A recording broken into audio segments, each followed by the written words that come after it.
राधे कृष्णा। इंदिरा एकादशी के दिन भगवान विष्णु की पूजा और व्रत करने के साथ ही जरूरतमंद लोगों को दान दिया जाता है।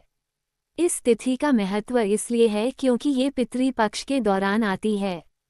ग्रंथों में कहा गया है कि श्राद्ध के दिनों में विष्णु पूजा करने से भी पितर तृप्त हो जाते हैं। जानिए इस एकादशी का महत्व और पूजा विधि। पद्म पुराण। तृप्त होते हैं 7 पीढ़ियों के पितर। इंदिरा एकादशी की खास बात यह है कि यह पितृपक्ष में आती है, इसलिए इसका महत्व बढ़ जाता है।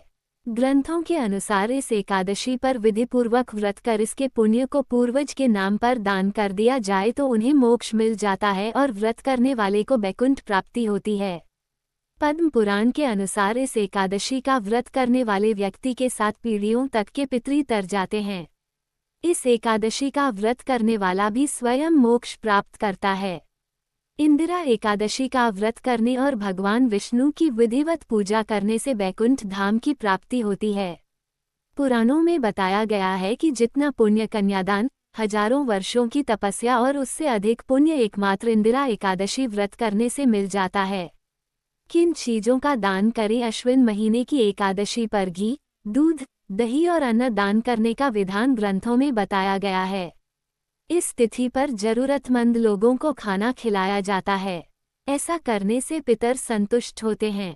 इन चीजों का दान करने से सुख और समृद्धि बढ़ती है, धन लाभ होता है और सेहत अच्छी रहती है। एकादशी व्रत और पूजा विधि। इस एकादशी के व्रत और पूजा की विधि अन्य एकादशियों की तरह ही है, लेकिन सिर्फ अंतर ये है कि इस एकादशी पर शालिग्राम की पूजा की जाती है। 2. इस दिन स्नान आदि से पवित्र होकर सुबह भगवान विष्णु के सामने व्रत और पूजा का संकल्प लेना चाहिए। अगर पितरों को इस व्रत का पुण्य देना चाहते हैं तो संकल्प में भी बोलें। 3. इसके बाद भगवान शालग्राम की पूजा करें। भगवान शालग्राम को पंचामृत से स्नान करवाएं। पूजा में अबीर, गुलाल, अक्षत, यज्ञोपवीत, फूल होने चाहिए।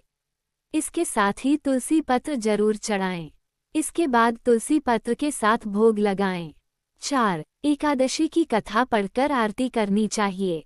इसके बाद पंचामृत वितरण कर ब्राह्मणों को भोजन कराकर दक्षिणा देनी चाहिए। इस दिन पूजा तथा प्रसाद में तुलसी की पत्तियों का, तुलसी दल का प्रयोग अनिवार्य रूप से किया जाता है।